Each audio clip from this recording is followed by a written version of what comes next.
Hello students, कैसे हैं आप सभी बच्चे। तो स्वागत है आप सभी का फिर से क्लास 7 हिंदी मीडियम चैनल पर।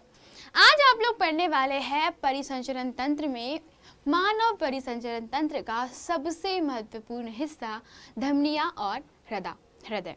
बेसिकली हृदय के बारे में आप लोगों को आज की क्लास में पता चलने वाला है कि इसकी फंक्शनिंग किस प्रकार से होती है कि वो ब्लड को आपके शरीर के एक जगह से दूसरी जगह तक लेके जा सके। तो चलो बच्चों चेक करते हैं कि क्या ऐसा हो सकता है, हृदय में किस प्रकार से पंपिंग हो रही है। और आप खुद सोचिए, आपका छोटा सा हृदय ही है जिसमें अशुद्ध शुद्ध रक्त बेटा ऊपर नीचे आगे पीछे जाता है। ये बहुत बिल्कुल सोचने वाली बात है कि हृदय जो है वो पंप करता है और अशुद्ध जो भी आपका खून है वो अलग, शुद्ध खून अलग, कभी मिक्सअप नहीं होता।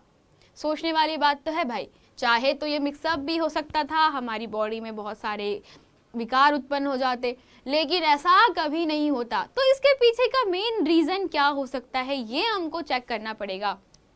तो चलिए बच्चों स्टार्ट करते हैं आप सभी का आज का लेक्चर, जिसमें हम लोग जानने वाले हैं कि आपके रक्त के बाद में जो भी परिसंचरण तंत्र के मुख्य अंग है, जैसे कि रक्त वाहिनियां और हृदय, दोनों ही उसमें क्या होने वाले, इंक्लूड होने वाले। सबसे पहले बेसिकली मैंने आपको कल एक छोटा सा होमवर्क दिया था एंड वो होमवर्क था कि बच्चों आपको रक्त के कार्य लिखकर लेकर आना था।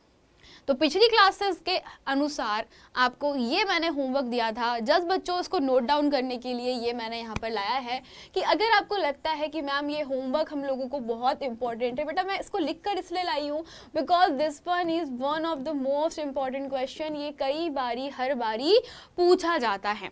सिंपल, मैंने आपको कहा था कि रक्त के जो कार्य होते हैं उसमें आपको तीनों आपके रक्त कणिकाओं के कार्य लिख देना है।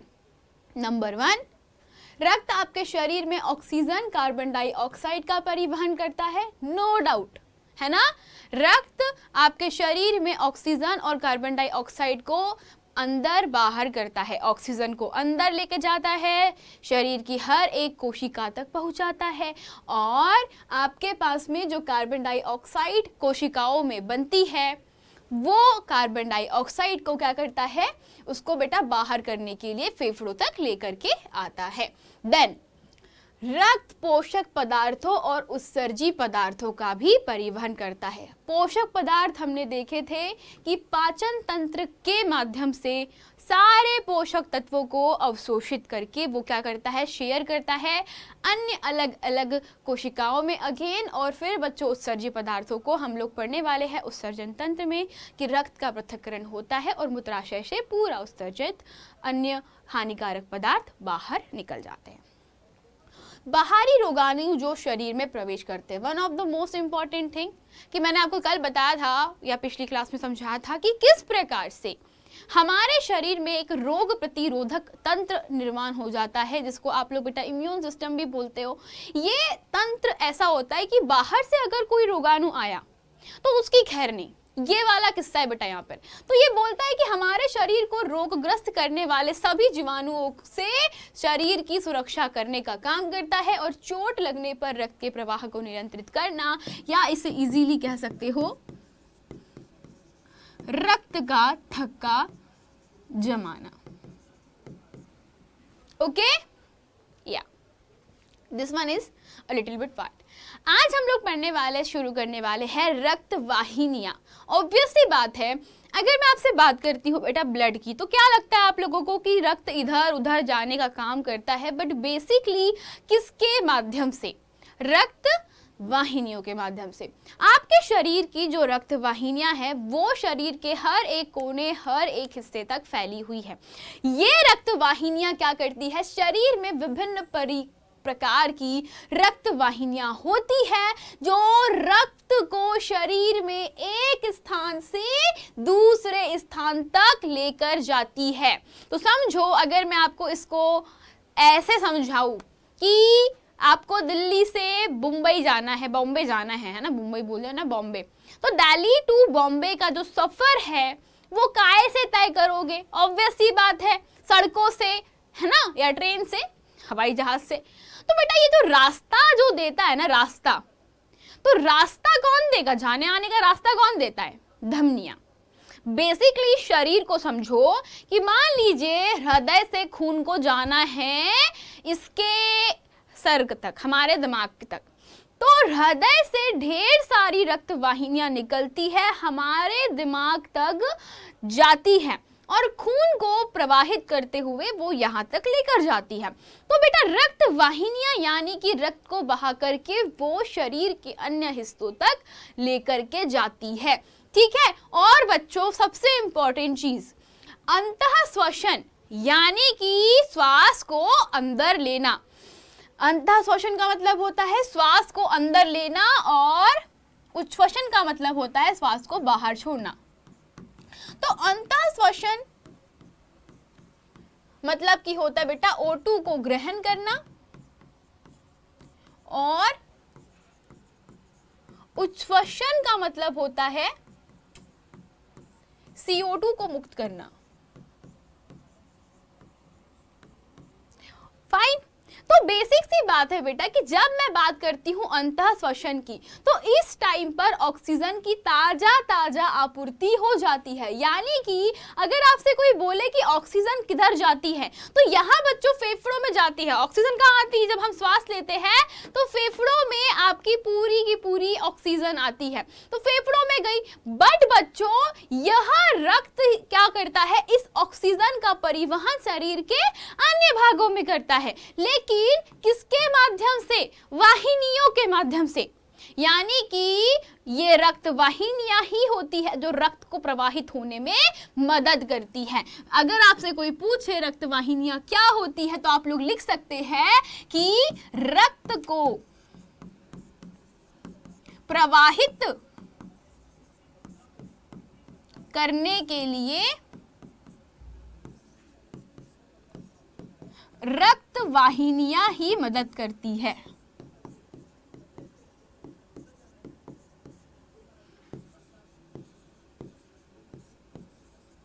Okay, clear? यस। अब बच्चों रक्त वाहिनियों के बारे में समझते हैं कि रक्त वाहिनियां क्या होती है, कितने प्रकार की होती है, कितने टाइप की होती है बेटा। तो सबसे पहले आपको बता दूं, ये आपके शरीर में उपस्थित रक्त वाहिनियां हैं, जो कि मेनली 2 टाइप्स की रक्त वाहिनियां होती है। लेट मी डिफाइन दिस बच्चों कि आपके शरीर में रक्त वाहिनियां 2 प्रकार की होती है।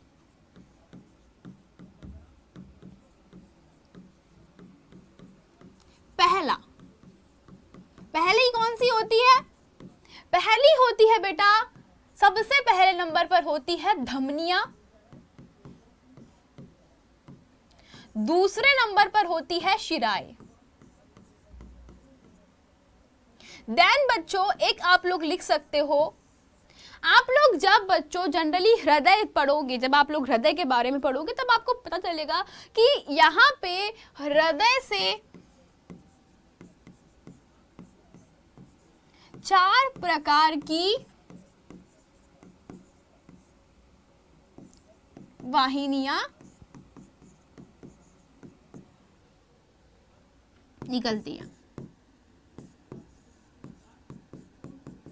मतलब बेटा सिंपल सी बात है कि हृदय के पास में 4 प्रकार की होती है, पर पूरे शरीर में वाहिनियां 2 प्रकार की होता है ना। आप लोग ऐसा लिख सकते बेटा, पूरे शरीर में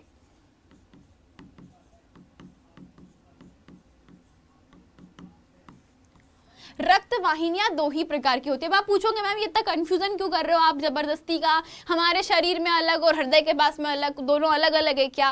नहीं बच्चों, लेकिन होता ये है कि हृदय के पास में जो हमारी ये वाहिनियां हैं, ये वाहिनियां तो सही है, आपकी बात बिल्कुल सही है कि ये 2 वाहिनी है, एक होती है धमनी, दूसरी होती है शिरा। लेकिन हृदय के पास में धमनी शिरा मिलाकर के 4 प्रकार की होती है। मैं आपको इसको बेटा बाद में पढ़ाऊंगी, इसको आप लोग अभी से IMP करके स्टार मार्क करके रख देना, क्योंकि जब हम लोग हृदय पढ़ेंगे तब आपको वहां पे 4 टाइप की वाहिनियों के बारे में पता चलेगा। बट बच्चों आपको बता देती हूँ, धमनियां जनरली होती है शुद्ध रक्त से भरपूर। अब आप बोलोगे मैम शुद्ध रक्त क्या होता है? मुझे पता है, शुद्ध रक्त का मतलब होता है बेटा O2 युक्त ब्लड या O2 युक्त रक्त। यानी कि आपके खून में उपस्थित होता है ऑक्सीजन, ऑक्सीजन को भरा हुआ होना यानी कि शुद्ध रक्त से भरपूर O2 युक्त धमनियां पाई जाती है। देन होती है शिराई। शिराएं जो होती है इनका काम होता है बच्चा कि जितना भी कार्बन डाइऑक्साइड शरीर में उत्पन्न होता है ना, जो भी कार्बन डाइऑक्साइड शरीर में उत्पन्न होता है बेटा, तो उस कार्बन डाइऑक्साइड से युक्त रक्त को अशुद्ध रक्त कहते हैं। तो अशुद्ध रक्त को या बेटा अशुद्ध रक्त से भरपूर होती है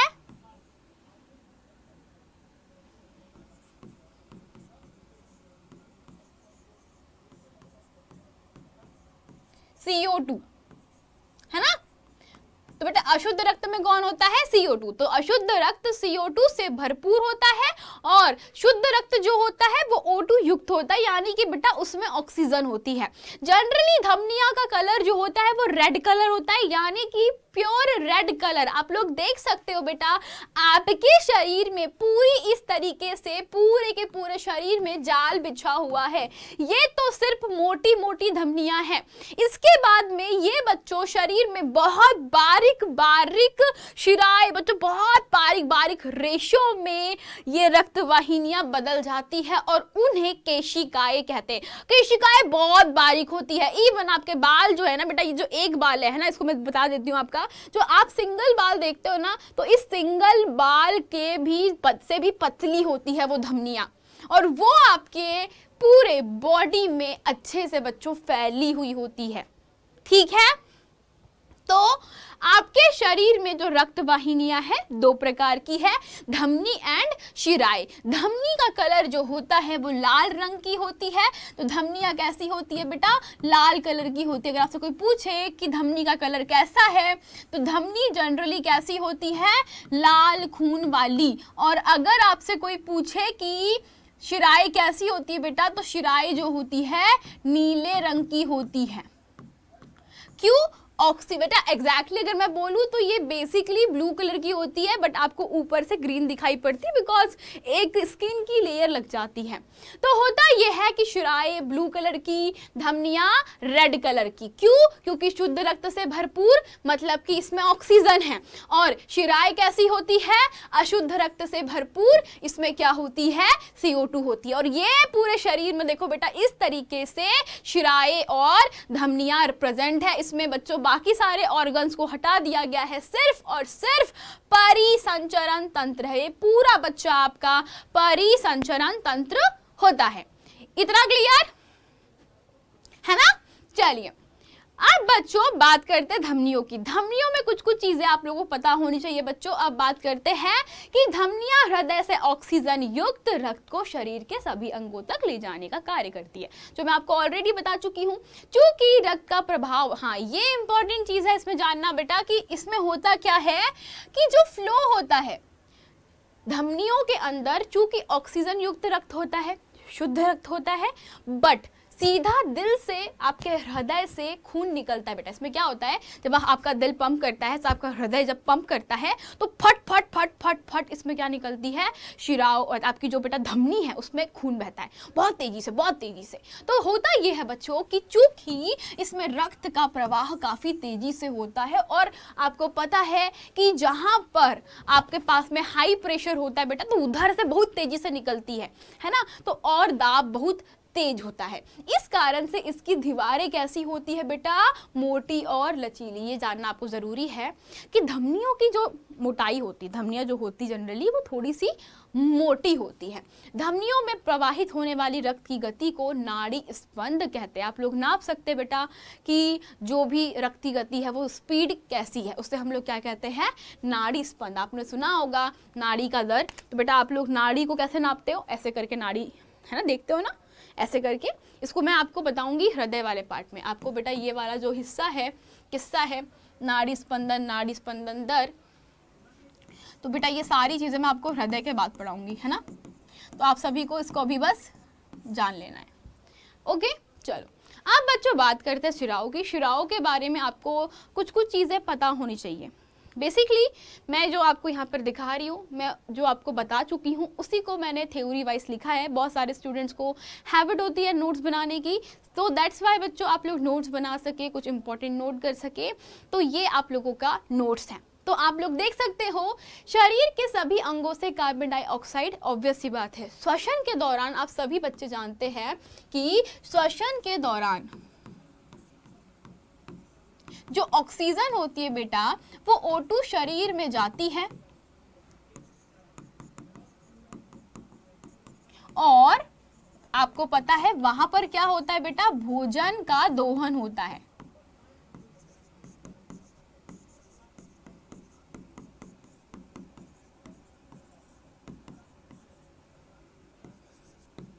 ना। तो उसमें क्या होता है बेटा कि कार्बन डाइऑक्साइड और ढेर सारी ऊर्जा क्या होती है, रिलीज होती है। तो बेसिकली बच्चों ऊर्जा तो हम लोग क्या कर लेते हैं, अपने कामों में प्रयोग कर लेते हैं, लेकिन बात आती है ये कार्बन डाइऑक्साइड की यानी कि CO2 की। तो ये कार्बन डाइऑक्साइड हानिकारक होती है, तो बेटा ये हानिकारक गैस को अब निकालने के लिए क्या करते हैं, ये भी खून में घुलनशील होती है। तो अब बच्चों ये खून में मिल जाती है और जब खून में मिल जाती है तो ये खून में मिल करके बेटा अब इसको बाहर निकालना बहुत जरूरी है। तो शरीर के सभी अंगों से CO2 को वापस हृदय तक पहुंचाने वाली वाहिनियों को शिराएं कहते हैं। यानी बच्चों अब इसका काम है कि पूरे शरीर की कार्बन डाइऑक्साइड का परिवहन यानी कि इसको बाहर निकालना। आपको पता है कार्बन डाइऑक्साइड बहुत जहरीली गैस होती है, अगर ज्यादा देर तक आपके शरीर में CO2 रहा तो बच्चों डेथ है ना। आप लोगों ने सुना होगा कि 1 घंटे से ज्यादा अगर आपने CO2 या CO है ना कार्बन मोनोऑक्साइड या बच्चों कार्बन डाइऑक्साइड दोनों को ग्रहण कर लिया तो आपको बहुत दिक्कत हो सकती है। दैट्स वाई बच्चों कि हमें शिराओं की आवश्यकता है। शिराएं CO2 को बच्चों हृदय तक और फिर हृदय से फेफड़े तक ले जाया जाता है और वाहिनियां फिर वहां से फेफड़ों से बच्चों CO2 को लेती है, बाहर करती है, फिर फेफड़े उसको उच्छ्वसन के दौरान निकाल देते हैं। शिराओं की भित्तियां धमनियों की अपेक्षा पतली होती है। अब एक इंपॉर्टेंट चीज है, शिराओं में एक ऐसे वाल्व होते हैं जो रक्त को केवल हृदय की ओर ही प्रवाहित होने देते। कभी आप लोग सोचे नहीं हो कि बच्चों एक शिरा से रक्त आ रहा है और धमनी से रक्त जा रहा है। तो धमनी से पूरे शरीर में रक्त जाता है लेकिन शिराओं से आता है। तो बच्चों दोनों ही जगहों पर एक ऐसी व्यवस्था होती है कि किसी एक ही डायरेक्शन में ब्लड फ्लो हो सकता है। इसीलिए बेटा आपके जो भी वाहिनियां होती है उनमें ना क्या होता है बेटा, वॉल्व होते हैं, ओके, जिसके कारण शरीर में उत्पन्न CO2 को शरीर से बाहर निकाला जा सके, है ना। तो ये होती है आप लोगों की शिराएं। तो हमने क्या क्या पढ़ लिया, हमने पढ़ा रक्त के कार्य, हमने सीखा कि आपके पूरे शरीर में रक्त वाहिनियों का जाल फैला हुआ है और ये 2 प्रकार की होती है, धमनी और शिरा।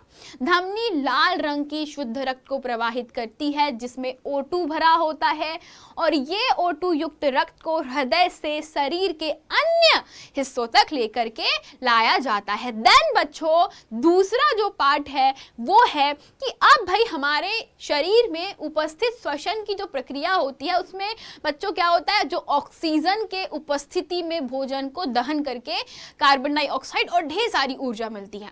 तो ऊर्जा को हम लोग क्या करते हैं, अपने यूज में ले लेते हैं काम करने के लिए, लेकिन जो ऑक्सीजन होती है वो ऑक्सीजन जैसी की वैसी रह जाती है। सॉरी, जो CO2 होता है बेटा वो वैसा की वैसा रह जाता है। तो ये CO2 को कोशिका क्या करती है, केशिकाओं में मिला देती है। कोशिका और केशिका अलग होते हैं, आते हैं केशिकाओं पे इस पार्ट पर।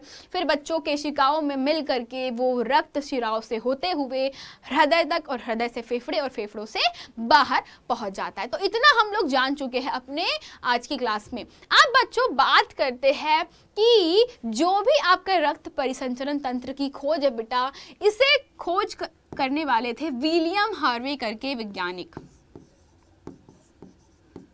विलियम हार्वे जो है बेटा एक ऐसे वैज्ञानिक है जिन्होंने रक्त परिसंचरण तंत्र की खोज की थी। अब बच्चों ऐसा होता है जाल आपके शरीर में, आपके शरीर के हर एक हिस्से में बेटा, चाहे हाथ हो, पैर हो, कहीं पर भी हो, ये रक्त वाहिनियां आपस में किसी न किसी रूप में जुड़ी होती है। जैसे कि मान लीजिए यहाँ पर आप लोग ये स्थिति देखिए, इस जगह पर ध्यान से बेटा, आपका नजर नहीं है मेरे को पता है, लेकिन जस्ट नोटिस करो इस जगह पर कि ये जगह ऐसी है जहां पर धमनी और दूसरे पे बेटा शिराएं जो है वो कैसी हुई है, एक दूसरे से चिपकी है। दैट मीन्स बच्चों ये होती है केशिकाएं। केशिकाएं जो होती है बहुत पतली पतली होती है। केशिकाएं बेटा ये जो दिख रहा है चित्र में तो बहुत मोटा दिख रहा है, बहुत पतली होती है। ये बाल के बेटा ऐसे खड़े खड़े चार कर लो आप, खड़े खड़े बाल को चार भागों में डिवाइड कर लो, इतनी पतली होती है, सभी छोटी होती है। तो ये केशिकाओं में बेटा आपका आखिरी में सबसे एंड में खून कहीं जाता है तो केशिकाओं में जाता है, और वहीं से बच्चों बाकी की सारी कोशिकाओं में विभक्त होता है, और कोशिकाओं से फिर CO2 इन केशिकाओं में आता है, इन केशिकाओं से फिर शिराओं में, और फिर ये हृदय तक। तो इस प्रकार से ये पूरा आप लोगों का परिसंचरण तंत्र बच्चों बनता है, अगर आप लोग हृदय को इसमें इंक्लूड कर देते हो। तो देखो बेटा ये है आपके फेफड़े, तो देखो फेफड़े, तो फेफड़े हैं जिनके अंदर शुद्ध अशुद्ध दोनों रक्त होता है।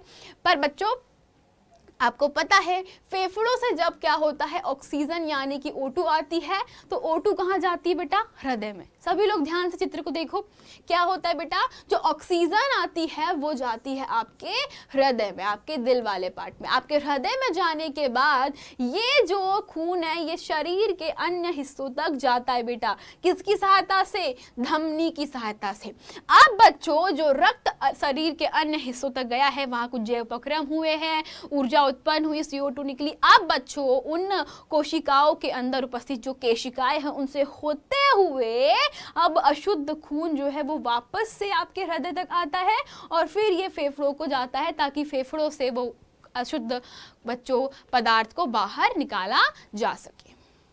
क्लियर? तो ये था आप लोगों की आज रक्त वाहिनियां। ओके, तो रक्त वाहिनियां बेसिकली क्या होती है, यह खून बच्चों इसको एक जगह से दूसरी जगह पर ले जाने में हेल्प करती है। Is that clear? यस। अब बच्चों बात करते हैं हम लोग हृदय की। अब हृदय हमको पढ़ना है, सो बच्चों basically this is going to be our next topic. हम लोग अपनी अगली कक्षा में हृदय के बारे में बहुत डिटेल में पढ़ेंगे, हृदय क्या है। दूसरा यह, या इसको बोल सकते बेटा इसकी आंतरिक संरचना है ना, हम लोग पढ़ने वाले हैं हृदय की आंतरिक संरचना।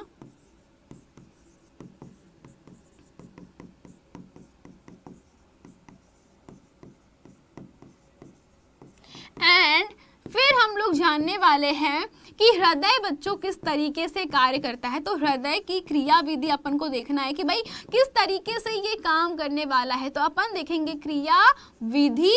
देन द लास्ट वन हम लोग देखेंगे स्पंदन दर। तो ये चार चीजें अपन को कल की क्लास में देखना है। हृदय क्या है, हृदय की आंतरिक संरचना, हृदय की क्रिया विधि और स्पंदन दर, ये चारों के चारों टॉपिक हम लोग अगली कक्षा में कवर अप करेंगे, जिसका बच्चों आप लोग देख सकते हो कि बहुत सारी चीजें इसमें आपको बहुत डिटेल में पढ़ाना है बेसिकली। तो आज आप लोगों की जो क्लास है वो यहीं पर एंड होती है। मिलते हैं नेक्स्ट क्लास में जहां हृदय के बारे में बहुत सारी चीजें जानेंगे। एंड बच्चों आप सभी को बता दूं कि हम लोग शुरू करने वाले हैं टॉपिक ऑन डिमांड, यानी कि अब हम ऐसे टॉपिक पढ़ाने वाले हैं जिसकी आप डिमांड करोगे। तो अगर आपको लगता है कि मैम हमें कुछ स्पेशल पढ़ना है, हमें कुछ नया जानना है, तो कमेंट सेक्शन में ज़रूर बताइए। आप सभी के कमेंट को मेंशन करते हुए हम लोग पढ़ाएंगे आपको आपका टॉपिक ऑन डिमांड। तो मिलते हैं बच्चों नेक्स्ट क्लास में, तब तक के लिए चलते हैं, धन्यवाद।